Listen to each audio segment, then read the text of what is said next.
OBS Chevy, you want to put some power windows in your crank window truck? Follow along. I'm going to show you step by step how to exactly do it.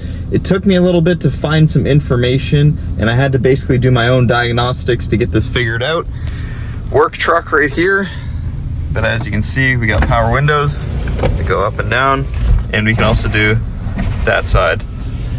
Keep in mind, doing this, I did not use the factory harness, I did not keep the power locks, and I did not keep the power mirrors, only for the windows. Here on out, I'm going to be doing a voiceover. This is because a lot of these clips I was just trying to research and figure out what was going on. So we started out by changing the doors on the truck, which is originally the whole reason why we did this and why we went from a crank window to a power window. In this first picture here, this is the harness coming out of the driver side door. The main plug you need to worry about here is the plug on the right hand side, but the one on the far left is also going to be needed. You can forget about the middle one for now. I'll show you what wires you need. This next picture is the back side of the switch on the driver's side. That plug circled is the wires going to the driver's side motor, going to the passenger side motor, and then the black wire in the center is going to be a ground. That yellow wire that you can see the arrow pointing at is going to be your power feed into the switch. The brown and the dark blue wire coming out of the plug that is circled are going to be the positive ground / polarity reversed wires going into driver's side window motor. And the tan wire and the light blue wire are going to be the ground / power wires that need to run to the passenger side switch. These arrows get a little bit confusing, but this is the plug coming out of that driver's door. Like I said before, this is the main plug that you're going to need. This one has the yellow wire coming out of it, or I guess going into it. That is going to be your power feed. So I cut that wire, ran a 12-volt feed to the yellow, which is going to feed into that switch. This black wire you can see the arrow pointing at is the ground, so you need to cut that wire as well and attach that to a ground spot. And then there is a blue wire, which that blue wire you need to keep track of because that wire is going to send signal to the passenger side switch. There is 2 blue wires here, but make sure you do not get them confused and you take the blue wire that is to the left of the yellow wire here, as you can see in the picture with the arrow. The plug we talked about at the beginning, which is on the left hand side, this black one with the gray on the top, this arrow is pointing at a tan wire that is beside the brown wire here. That tan wire is the wire that needs to be sent over to the passenger side switch. The passenger side can get super confusing if yours looks like mine.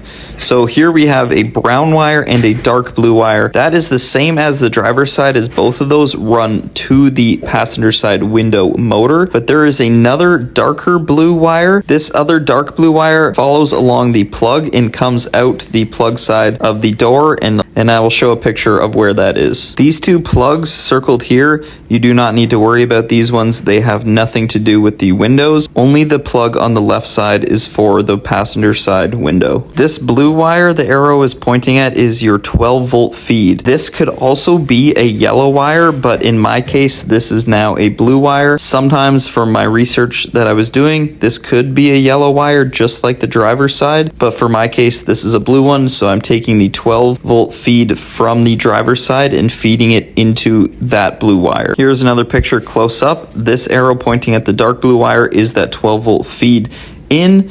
The bottom arrow is pointing at the light blue wire that needs to be connected from the driver's side. So run a wire from the driver's side to the passenger side. And then same with this tan wire. This tan wire that the arrow is pointing at connects to that other tan wire, which is in that other plug from the driver's side. So you take that secondary plug, run another tan wire across the cab from that wire to this wire, and then windows will work. Here is another close-up of the plug when I was wiring just the driver's side in. If you want to do just the driver's side, all you need is this 12-volt feed, which comes up into there. And all you need is this ground wire, which you can see I just have it grounded right to there.